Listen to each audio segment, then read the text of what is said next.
This is the Bridge 99 FM. We welcome you right now to Top of the Bridge. Up and go. What you might call Holy Thursday edition. Everybody's familiar with Good Friday, which is going to be tomorrow. Do you know that there's also something called Holy Wednesday, which precedes Holy Thursday? And we all know, I suspect, the significance of the Holy Thursday. I go back to my days in Sabbath school, and I used to be taught about the Passover and those final moments when Jesus Christ would have spent with his disciples, washing of the feet and demonstration of humility before he was taken away to be crucified and then to be risen a few days later. Yeah. I know the story. Somebody say amen. Amen, sir. What's up, Shelz? Oh, there. Yeah, I'm going to take you in the RE class, you know. Oh, you mean? Yeah. I wouldn't have done it tonight. Trust me. DJ Audley, I must commend you. Great minds think alike. Yeah, appropriate start right here today. This island needs Jesus. 16 now past the hour of 6 o'clock. Time for WTF. What the fact? All right, Bridge Nation, especially the Disney lovers, the voices of Mickey and Minnie Mouse. Yeah, we know them, that cute on-screen couple, you know them, though. Well, those voices actually got married in real life. That's right, the man who served as the voice of Mickey Mouse for over 30 years, Wayne Allwine, was married to the woman who voices Minnie Mouse, Miss Russie Taylor. Who knew, right? The two were married for nearly 2 decades until Wayne Allwine passed in 2009. He was only 62. It wasn't until the announcement of his passing that many in the public began to realize he was married to the woman who voiced his love interest on the big screen. All right. That's a beautiful love story. Only Disney them thing you can go on. I swear. I wonder how many episodes it took for them to realize, hey, you know, we should put this out into real life. Yeah, I don't know. Like, I say, you know, hey, I say, oh, babes, you know, some love for you make that like a mouse sound there. I saw that go on, man. do it again, let me hear shit. Before you know it. Love. Episode done and them go, man. Yeah. Start. Mickey and Minnie. Yeah. Doing their thing. All right, unfortunately passed, but that's a nice love story of the voices of Mickey and Minnie Mouse. The individuals who had carried those voices actually got married in real life. Wow. Yeah, all right, that's it for WTF. What the fact? Yeah, get them all. Yeah, Bridge Nation. All right, here we're going now. Popcorn, Unruly Boss, pick up yourself. Well, he's saying that Tony and Singh's debut EP is going to be, and I quote, litty. Never expected Popcorn to use that word. Well, Popcorn announces Tony and Singh's EP is coming, and it's going to be lit. The Unruly Boss is showing out for his girlfriend. We're confirming it. We're saying it like we're getting used to that, right? We're getting used to saying that. We're going to get used to it. You see me? Yeah. So he's showing out for his girlfriend, marking her official entrance into the Jamaican music space. Now, after collaborating on the single Next to Me with the Unruly Boss last year, there was speculation on whether or not she is officially entering the music space. Now we have confirmation, Bridge Nation. She means business with the announcement of her first body of work. Now, Popcorn made the announcement on Wednesday on his IG, telling Unruly fans, Tony and Singh EP gonna be litty. Still can't see Popcorn, I said that, while dropping fire emojis. Now, sources are saying that Singh is fully committed to her music and has been putting in the work in the studio. The source states, Tonian is fully committed. She has great work ethic, never late for a studio session, and never leaves until the work is done. This is the type of work we like to see artists put in and take their craft serious. Now, neither Tony nor Popcorn have shared any details about the EP, like release date or the title, but there's a good chance it will be a self-titled project according to sources and will arrive sometime this year. We're also told that Popcorn and a female guest artist will likely be on the project. Okay. Oh, that's the photo. That's okay. It's a nice photo. That's like, okay, bossy. Regal. Nice car. London code. Yeah, it looked like a London that. Yeah, he's promoting his I guess he's gonna be executive producer, right? Yeah, I suspect. You know, I feel like going. Remember, Popcorn did say he's gonna go What's it? Break from the OVO label. He's gonna go as a independent artist, right? I think Tony definitely going to be one of his first signings as an artist under his Unruly label or whatever he's gonna call the label. I feel that signing has taken place already. That man, see that? Would it be surprised? So I think with this album and everything, it is obvious that he's investing in her. Yeah. So it's a good look. Yeah, for sure. Lady. We wish them well, and we'll try to start getting accustomed to that new terminology. Yeah. Lady. All right, I have a story now to do with Shensia, and she has warned London on the track baby mother in what is being termed a locked up freestyle. So she has made it clear that she's not playing with her son, and she's stamping her authority with a new freestyle over Akon's classic Locked Up. Reggae dancehall legend Sizzla Kalonji also recorded a song on the beat, which was called Nah Apologize. So it's a very popular beat, that rhythm for the track Locked Up. In a video posted yesterday, the alpha artist Shensia made it clear she was going to take it to great lengths to protect her child, and she's not about to apologize either.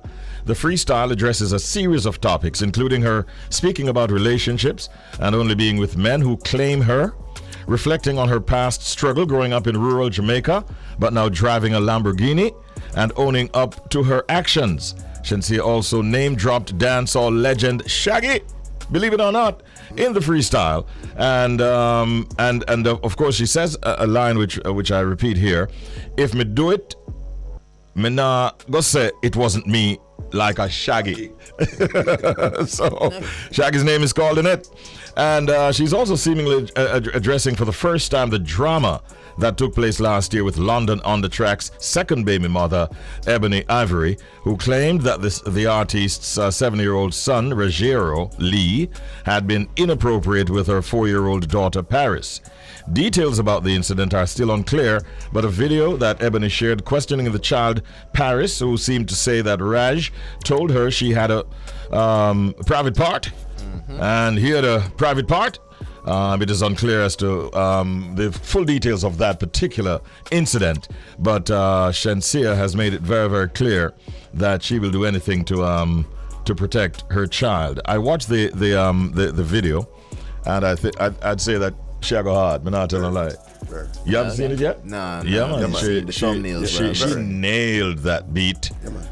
Look at the picture. That's a very, very... Yeah, she nailed the beat, and she flowed very, very beautifully and accurately. Full of timing, full of intonations and variations. And I just took a look at the numbers already on IG. When I watched it late last night, it might have been about 100 and something thousand views. Now, likes. Now it's up to 431,000 plus. So, and she addressed a number of issues, and it's getting some traction out there. Sir, Shensia have a little trend. I'm gonna tell you what I like. When it comes to her music, when Shensia drop a bad freestyle, it's always like the beginning of her going back into the music. Yeah. Cause remember the last time she dropped a freestyle, the whole world paused and like, oh, that's so she bad. Feel I getting the same energy from this one. So she drop another bad freestyle, address what she need to address, back to the music. Yeah, I like it. Pick up yourself, Shen. That once, if you know, especially on a cartoon tour. Yeah. Yes. Work, we say. On a rhythm that hit, which is locked up. Bad. Yeah, man. After we know our sister do the rhythm already, so she could play. Yeah, man. So apologize. Yeah. All right. Okay. Edit. All right. Those are the stories we thought we'd share with you this time inside of Update. Right now, here is today's proverb of the day. You got it. Rockatona river bottom no feel so not. Oh. Rockatona river bottom no feel so not. Okay. Last time you heard me there, Rockstone. Rockatone. I guess that's basically the same thing. You don't think so? At the river bottom bar, make it river bottom bar, make me know a rockstone them at that. Yeah. Both. I say rockatone. What kind of genre? What is kind of music this? Yeah, you know. Yeah. Okay. Yet to be determined. Rockstone. Let's call it Rockstone. Yeah. All right. A river bottom no feel so hot. That is true. Cozy and nice down there and cool. True. So those in easy circumstances do not realize the hardships of others who up at top face the sun hot. Jamaica, that man in a nutshell. Jamaica in a nutshell. Yeah, man. Mm-hmm. Rockstone never bottom, never, or Rockatone, whichever. Rockatone? Rockatone. That is it. Rockatone and rubber bottom no feel sun hot. I can't believe I just said that. Easily. Yeah. Look at me. I'm learning, Jojo. Oh boy. Yeah. Okay. All right. So that's our proverb of the day. Yeah. We're going on now to our pet peeve. That's right. What are pet peeves again? Well, pet peeves are things that others do that you may find annoying, irritating, or even upsetting. And today's pet peeve, let me go check what on. Oh, it's been sent to me. Oh. Pet peeve long though. All right.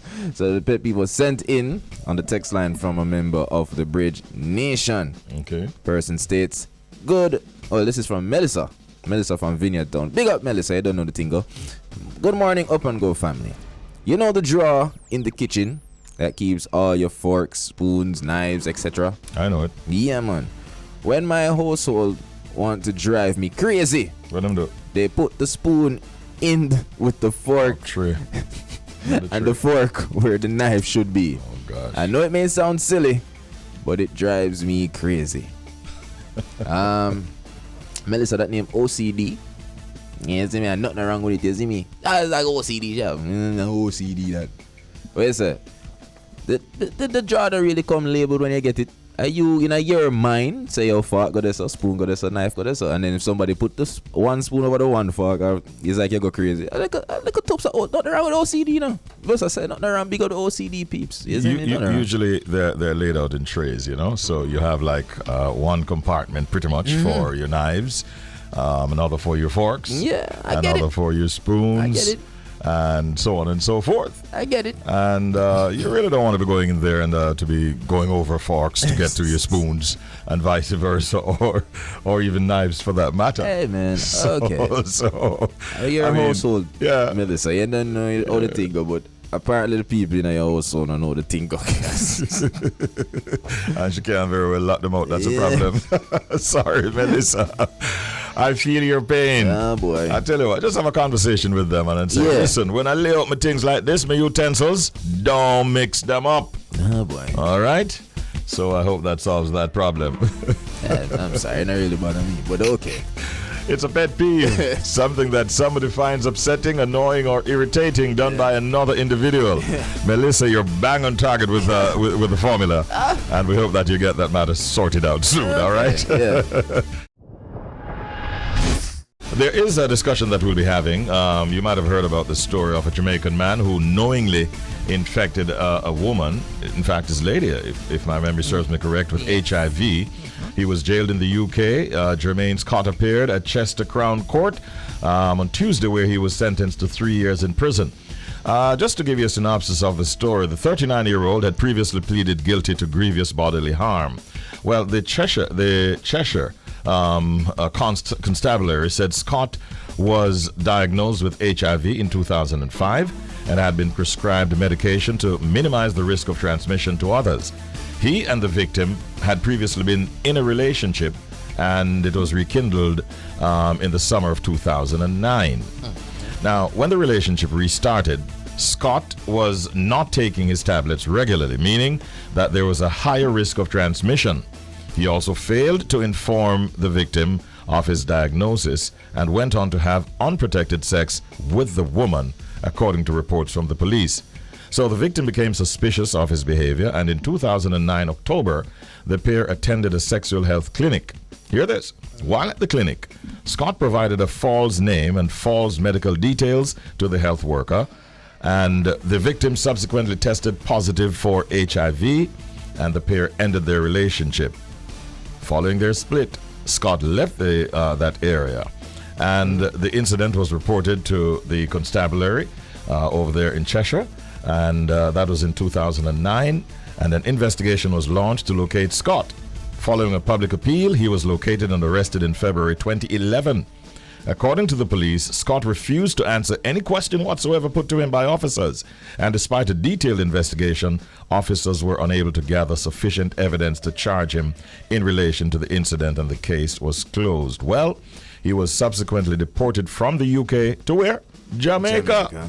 and that was in 2011, November 2011, and the story goes on, but I think the listeners, Bridge Nation, would have gotten the gist of this story. Jody has joined us. We're all here talking about it. Is him that? Yeah. Oh, he wears locks too.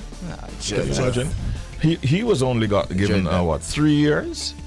Only 3 years, 3 years? Richie. Only 3 years. And there's so many questions because he was deported to Jamaica in 2011. Right. But then he's in the UK now.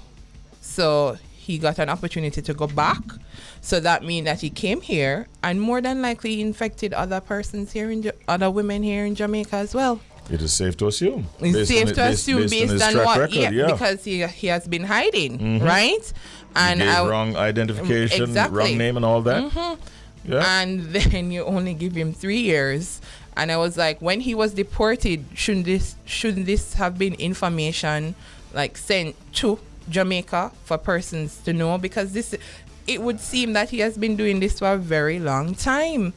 And I feel as though a lot of persons you have to be careful, and this is so cruel. This is such a cruel act. It is a cruel act indeed. Yep. I just want to know, as I know the whole modern science stays in me, so I know that contracting the virus isn't necessarily a death sentence. No. I get that. But what I want to understand is the medication that keeps it under control, is it affordable? I don't know about that. It is, right? Yes. Okay. Because I think it's even, I can be corrected. If I'm wrong, please correct me. But I think it's even free here in Jamaica. Okay. So imagine overseas. The reason I'm asking, because I'm trying to wonder why I just 3 years, because maybe, they might try to say, I think it's because it was a relationship. I'm not too sure. So it's not like I'm going to assume, because I don't know what else would make somebody only give 3 years. But I think maybe the charge was grievous bodily harm, and most of these charges carry a certain kind of level of sentencing that go with it, right? But everybody is startled at this minimal sentence of only 3 years. I guess him not have long to live. I don't know. I'm just hoping that they aren't seeing it as, the people him affect them. They won't be out. They'll be out. Them way. I hope that's not how they're viewed. That's why I asked if the medication is affordable, because if the medication is expensive, then technically, bro, you sure them can't afford it, but yes, since they say them can't, but it still don't look good. That is also true. I mean, in the case of affordability, Yeah. Because them also the people them can afford the you have medication. literally if they can't, ruined somebody's life. That's a very important point. Yeah, that's why what he has really done is intentionally ruined her life. Now she has to live with this, which she did not call upon herself, Exactly. and it was directly as a result of his reckless actions. Why she now has to live with this condition. And go ahead. Yeah, I'm hearing it. Yeah, and I'm also, to me, this is also an opportunity for persons to take heed and understand that whenever I genuinely believe that if you're going to start a relationship and you say you're going to be intimate with your partner, that the first thing you do together, you go and check out yourself. You have to be responsible. Need a blueprint. Yeah, man, you must be responsible. And if your partner says no, head out. Facts. I genuinely believe that, because here it is. It's trust, This is what happened when you trust somebody, because they obviously knew each other, and this man knew this woman for such a long time. Yeah, because it was when he came back into her life. Exactly. Came back into her life. So there's no way she's thinking, oh, this person is going to harm me. This person wants to harm me because I know him. You understand? Yeah. And this is what happens. And him only get 3 years, sir. You get off. So the truth is, even although it might not be a death sentence, the truth is that there's no cure. There's no cure for HIV/AIDS. Right. So she will basically have to be taking medication for the rest of her life. No, the stressful situation. Who knows? Because it's not going to be easy to find a partner to have kids. It is going to impact her relationship with other people. Exactly. Psychologically, she mash up, man. Yeah. Because it's also shared that right now she don't trust anybody. She don't. She's not going to have. She doesn't want to have a relationship with any man. She don't trust men anymore because of this incident. And then in the middle of all of that, kids. Supposedly they wanted to have children. Right. You know, we know that based on science now, yes, you can have kids, but you know, there's so much to it because anything can happen, and then she's not going to be around long enough to take care of her child. So there's so much. He has affected this woman's life, and I can imagine that there are other women right now here in Jamaica that probably see him on in the media and is losing it because man is a terrorist. Them should treat you with the same energy. You know what I mean? Just be like, yo, plastic picture all over the place. Like, yo, a life in a prison, that for me, you know. The worst part about it, you know, is that this brother intentionally hid his identity, like switching up his name and thing. Can you imagine come out and have all a different name? See there. Yeah, so let's look at the lessons then that are to be learned from this situation. Jody. The first one is if you're in a relationship, you've decided that this is the person you want to settle down this with, and this is the person you want to be intimate with. Go to the clinic, take the test, and make sure that you're both on the same, you're both safe, both healthy, and then you can go ahead with your business. Yeah, it's good. I'm telling you. And the next thing, I did it the other day. I can tell you. I went for my checkup, and I asked them to include all of that. All of them. Straight. Never be afraid. No, knowing it's the best thing. I think in terms of of what the results. Good man. It was smart. No, you don't have to tell us. I just saying.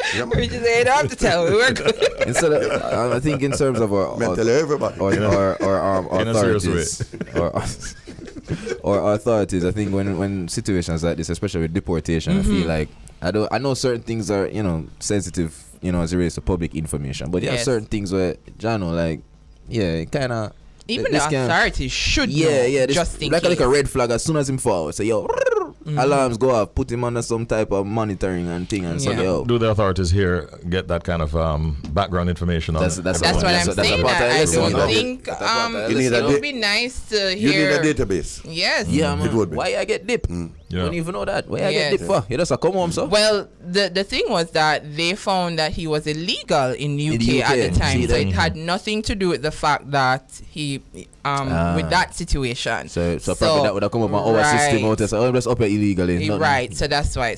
Because they couldn't find him. Judge. Listen, even if there was a cure for HIV/AIDS, what he did was just absolutely wrong. Yeah. And we really don't see how only 3 years is considered just punishment. But we'll continue to monitor this one. Maybe there'll be an appeal. I don't know. And we'll see what happens going forward. Yes. All right. Our thoughts or views. Good morning, listener. How are you today? Good morning. I'm good. And you? We're doing well, and we're happy to hear from you. I don't have the full details of your story, but the little that I've heard so far suggests that you might have had a similar experience to the lady who was infected by her boyfriend. Yes. Was it with HIV/AIDS as well? Yes. Okay. What's the backstory? What can you tell us? Share with us a little bit more on that. Well, Richie, I was, having a relationship with somebody, and this gentleman, and before I knew it, that was what was happening to me. As a matter of fact, I got pregnant. And while doing that, the whole testing and all of that was what was discovered. And my life went down, I thought my life went down there on, you know. I lost the baby at 8 months, and I had to go on living. And that was just it, but I had to bounce back. You have to, and one thing a decision I made for myself was that the book stops here. Nobody will ever call my name and say I gave it to them. Oh, wow. Fantastic. And I did that, just like Jody had said. Once I decided that, this somebody that I might possibly have that kind of I want to have that kind of a relationship with, I told them. But it wasn't easy. Yeah, because many persons rejected me. Yeah. Whoa. I was rejected left, right, and center. And then, my business was now out there. Wow. But then I met and fell in love online. Really? Sounds like there's a happy ending going on here. What it is. It's now 12 years. This year is 12 years since we have been married. Wow, fantastic. Yeah, thanks, man. Awesome. Fantastic. Awesome. And you're having a wonderful relationship. A fantastic one. Oh, great. Wow. And I moved to the United States 7 years ago. You know, and it is difficult. Sometimes you feel like it was the end of the road. It was a hard time in Jamaica. Discrimination left, right, and center in the workplace. And I'm not talking about just a little dibby company. I'm talking about a major government organization, left, right, and center. No promotions, no nothing. I was held back to the point where persons inside that institution bought their black frock are dressed to wear to the funeral, and they said that openly. Wow. You went through a lot. Yeah. You went through a lot. I did, but I survived. Yeah.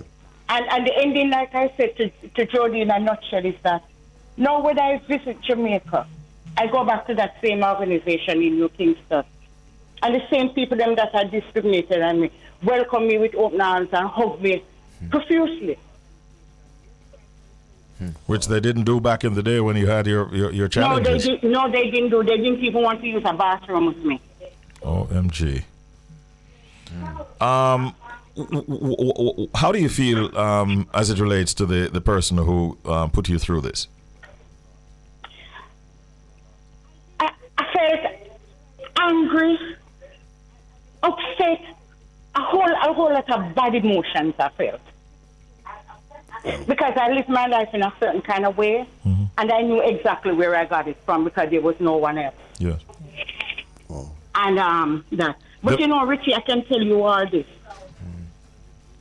He denied it, but when he was in a position to be tested, when the results came back, he never lived another day. What? He never lived another day. He couldn't even live with that. He never lived another day. And the only reason why he was getting tested was because he was hospitalized. Oh. So it was mandatory. And it was mandatory. Yeah. And when the results came back, he died the following day. Wow. How's your health at this time? Fantastic. Oh, great. It's not even that is the problem. It's not even that is the problem. No, my family. I call you all my family. Yes. That is not even the problem at this point in time. The problem for me now is family hereditary diabetes. Oh. The doctor says to me, I have a doctor's appointment today. The doctor says to me, I ain't even worried about that. My status is undetected and has been undetected before I left Jamaica. And this is due to medication? Yeah. This is due to the medication. Okay. Wow. Yep. And Jody, just like you said, the government of Jamaica, before I left there, I started to issue this medication. So if you only just, all you had to do was to put a signature on the paper when you go to the hospital. It's just a sign. But it wasn't always like that. Because at first, you had to go through the whole rigmarole, and people would come to just look at this section of the clinic when it was there to see the people who had it. Yeah. This morning. That was what was happening.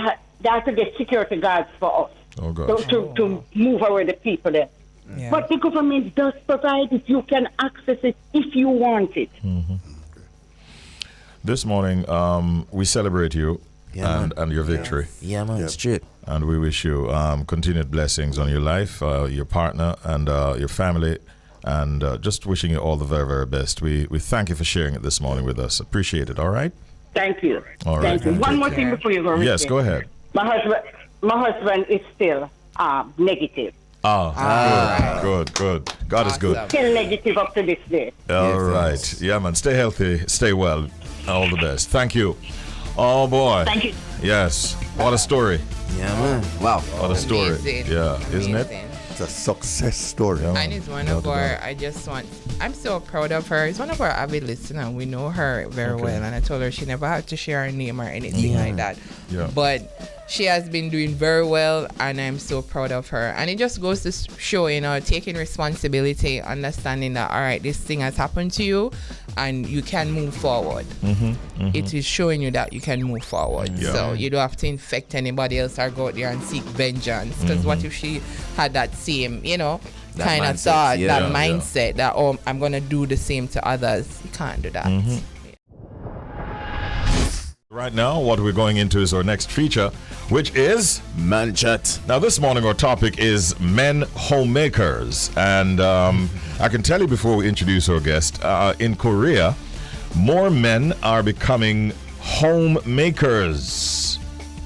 Of men economically inactive, those not working and not seeking work, 215,000 said they are not working because they are in charge of family housework, according to statistics that we gleaned recently.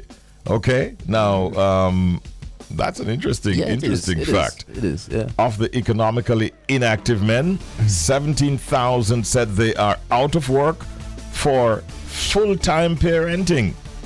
This is the highest number that has been recorded in recent times. So, is this natural for men to want to stay home and take care of the home and children? Is that happening here in Jamaica? Should homemakers be an acceptable role for a man? We want to explore all of this, and we have our usual, very frequent guest, clinical psychologist Dr. Paul Smith, as our guest at this time. Good morning, Doc. Richie, good morning, Charles. Go on, Doctor. How are you doing today? Good morning to all the Bridger family listeners. I am doing well. Yes, sir. Really, Yes. always a pleasure having you on the program. Doc, firstly, the term homemaker. Who is considered a homemaker?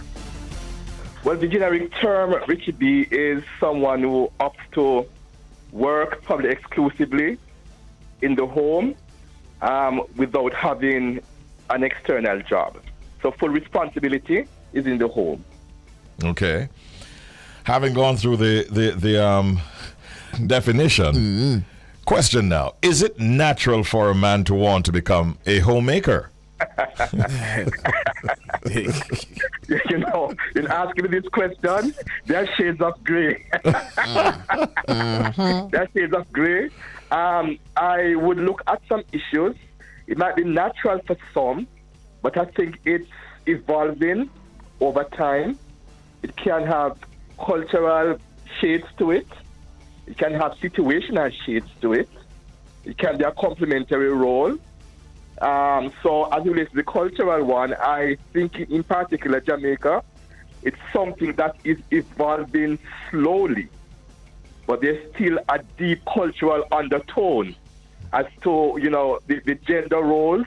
What should a man do and should not do as opposed to a woman, right? But for some issues where there's a mutual agreement that I'll stay home while the other partner works, the female works, or the person might be ill and have more time on his hands to kind of look about the kids. The one partner might be on vacation, and so the man is in charge of the household. So that could be situational. I think for the most part, it is situational. But to say to you, Richie, that I've met men who are the actual caretakers and nurturers of their family, those single-parent men who choose to raise the children on their own because the woman or the mother of the children is just not in the home. So it is something that the conversation needs to be had. And in some regards, the men are not open enough to say that this is what I'm doing, and they don't think it is manly enough to be the homemaker in the home. But it's situational. That latter example is one that many of us can more relate to, where there's an absence of the lady or the mother. But are you saying that the income is going to be coming in from the woman? Well, yes, because I know personally in the United States, I have some friends in the United States. They migrated some years ago, and the man, based on agreement, chooses to stay at home, look after the children, pick them up from school, drop them off, help them with their homework, while the wife goes out and work. Right? And the argument I get is that it's much cheaper that way than to have a nanny, right? Or to drop them off at the daycare. So it's a mutual agreement in some regard. No, Dr. Smith, you know what me and Mids? Let me tell you what me and Mids. You see me? So watch this now. Big up my parents. You see me? Cause growing up, they made sure that say, yo, my son I gonna know how to take care of him house. No matter what. You understand me? If my son of a youth, he know how to take care of him youth. My son of clean, this, that. But I will admit that the enforcer was always mommy. But so I have no problem with the narrative of men actually learning how to take care of those. I think every man should know how to take care of them house no matter what. It's like you have to know if kind of hold it down certain way.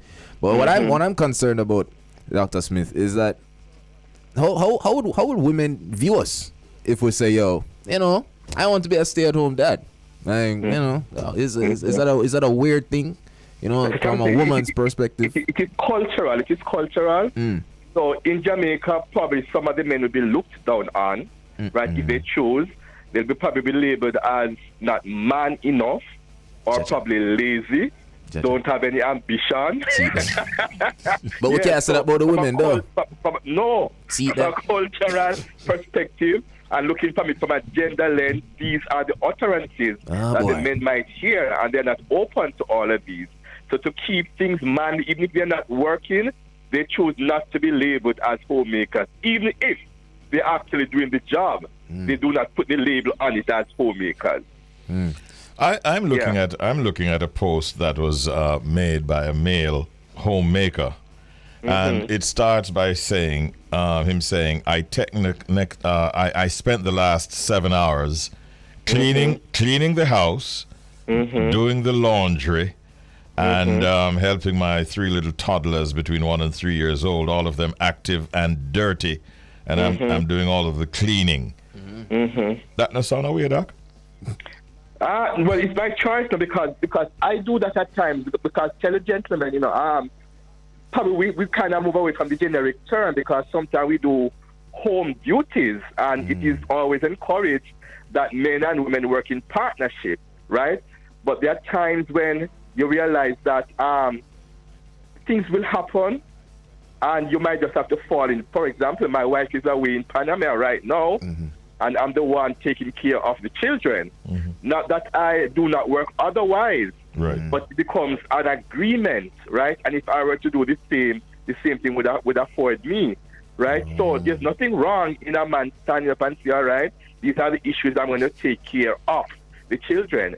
But is there exclusivity to it, right? Is that what he does full time? As opposed to just carrying out that role, you know, based on situation. Helping. It's rough because you see, we'll have talked about equality, you know. When I like listen, when I like come here in Dr. Smith, because basically what we're hearing is that this type of traditional viewpoint it's conditional for men. Like it's like if I choose to be a stay-at-home dad, it has to be because the woman is not there, or because you know I just can't say, you know what.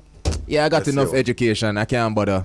Yeah, it just like it have to be conditional for men. Whilst for women, a woman can be very educated and she can be independent, growing up all her life. But she just say, you know, I just want to marry a rich man and stay at home and take care of the house.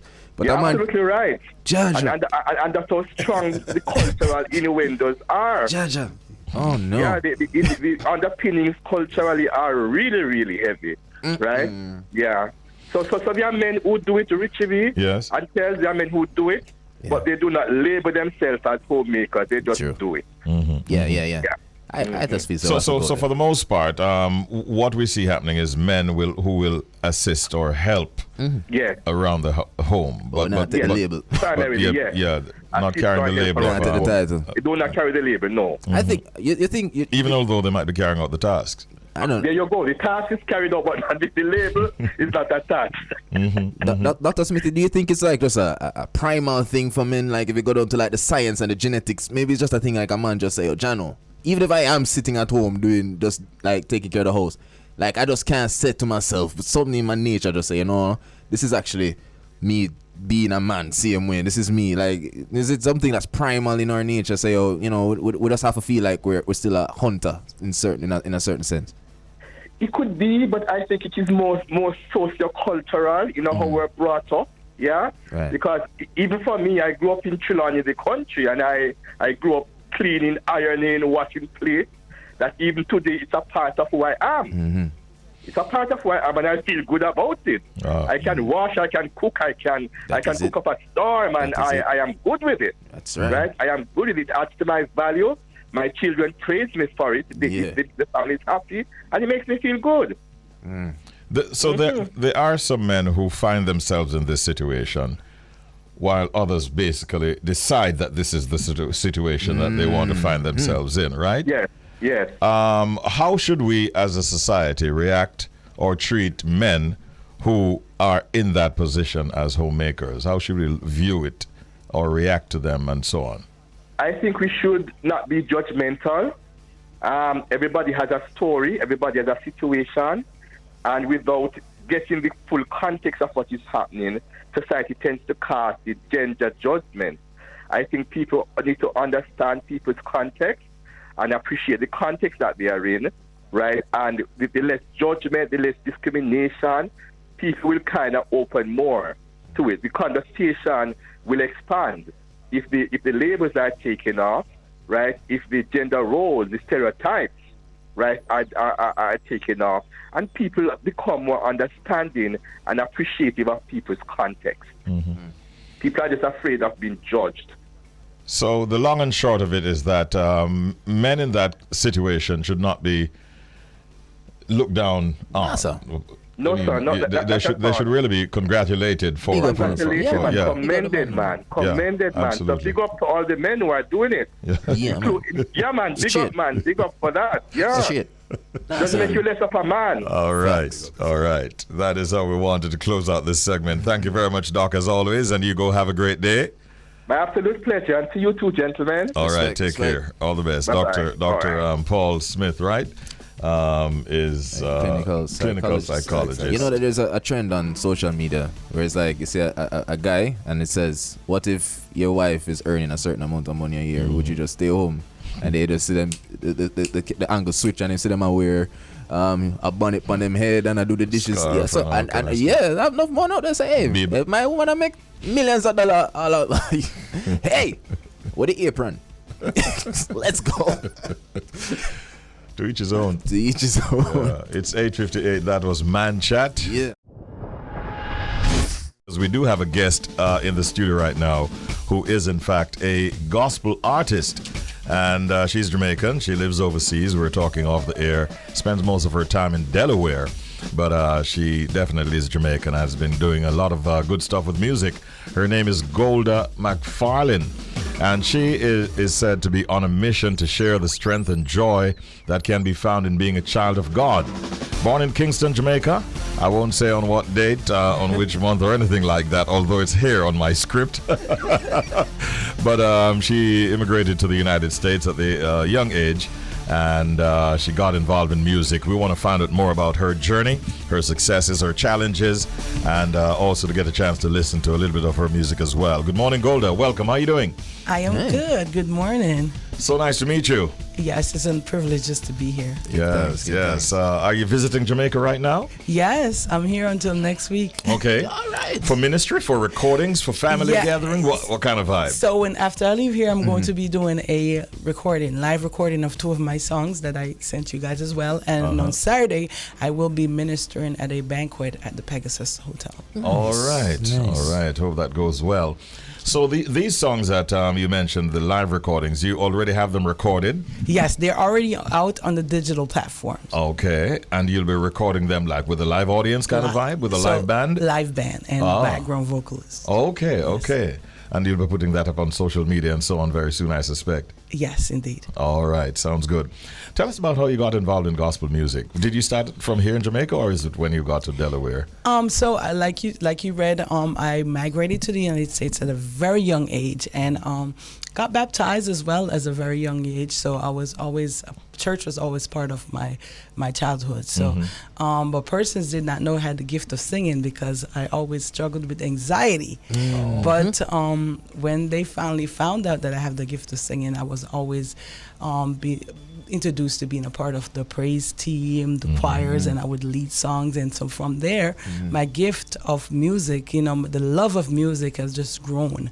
And I've always loved music, listened to music. Music has always been therapeutic for me, even when going through a dilemma, predicament. Music has always been my safe space. And so being in church, I believe over the years I've developed my craft, and have caused me to be able to launch out.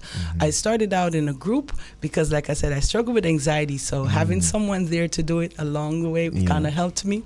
But afterwards, I ventured out on my own. Okay. That was been like around 4 years ago. Oh, all right. Yes. Well, obviously, I mean, from the look of things, there's no anxiety issue.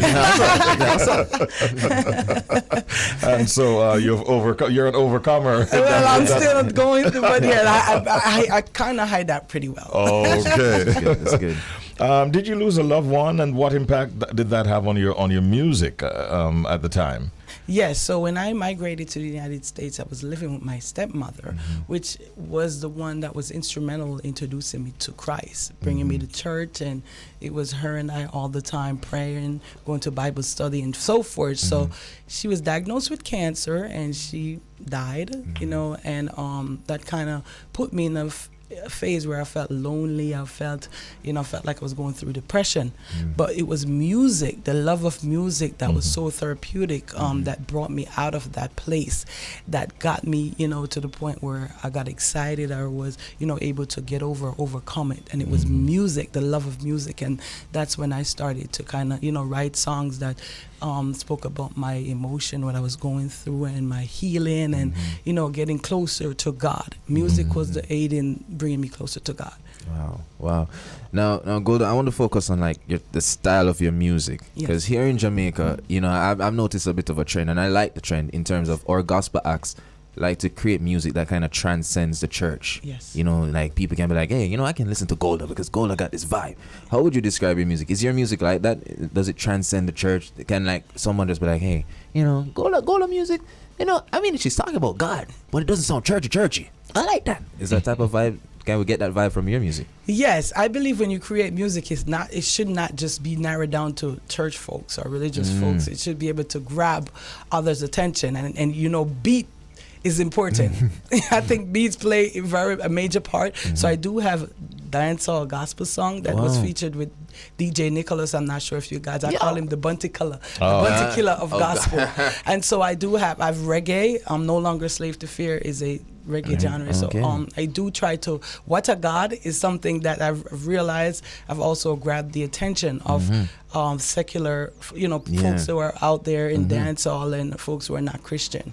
So I believe it's important, to grab different folks that are not just religion with music. And it shows your versatility as well. Yes. How do you approach stage events? Like I see where you have performed alongside big names like Yolanda Adams, who I've had the pleasure of introducing once to a show in the Bahamas. Yeah. Big international act. You have worked on stages with people like Shirley Caesar. These are people who, when they come to Jamaica, they pull out thousands of people, and all over the world where they travel. J.J. Harrison and so on, Tasha Cobbs. How do you treat those performances, and how do you prepare for them? Well, the first thing I usually do is pray, and ask God for guidance. Like I said, I struggle with anxiety. However, what I try to do is basically interact or try to connect with my audience. Try to find out based off maybe previous performances, what the audiences get a fee for the audience, and then from there I can determine how to kind of warm them up or kind of engage them, and so those are the techniques I try to use. Okay. And your catalog now, you have a lot of confidence, no doubt, in your catalog because you know that people will react a certain kind of way to certain songs and so on. Indeed. Yeah.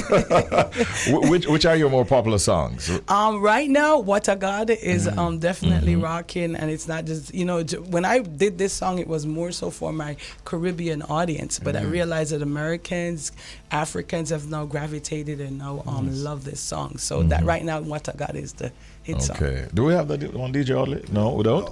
I think we have some of her songs, right? Yes. All right, we're going to play a couple of songs. All right, so you're going to be doing some ministry and some recordings in Jamaica. Yes. I hope you'll get a chance to have a little fun and let the hair down and have some fun as well. Indeed. I love Jamaica, so I'm going to make sure that I have some fun. Yes. But No Longer Slave is also another favorite. We have that to play. For those who'd like to follow you, see what you're up to on social media, how active are you, and do you wish to give out the handles? Yes. You can follow me on Instagram, Golda McFarlane Music, as well as Facebook, Golda McFarlane Music, and I also have a personal page, Golda Sharika McFarlane. Okay. I'm also on YouTube, Golda McFarlane Music as well. Nice. Is Golda actually your correct name? Or? Yes. Okay. Well, here's what I wish for you, Golda. Here we go. I hope that from here on, all of your projects sell at least gold. Boom. Thank you. There we go. I'm in agreement. Yeah. Speak it into being. There we go. Life and death is in our tongue. All right. That's right. Blessings, my sister.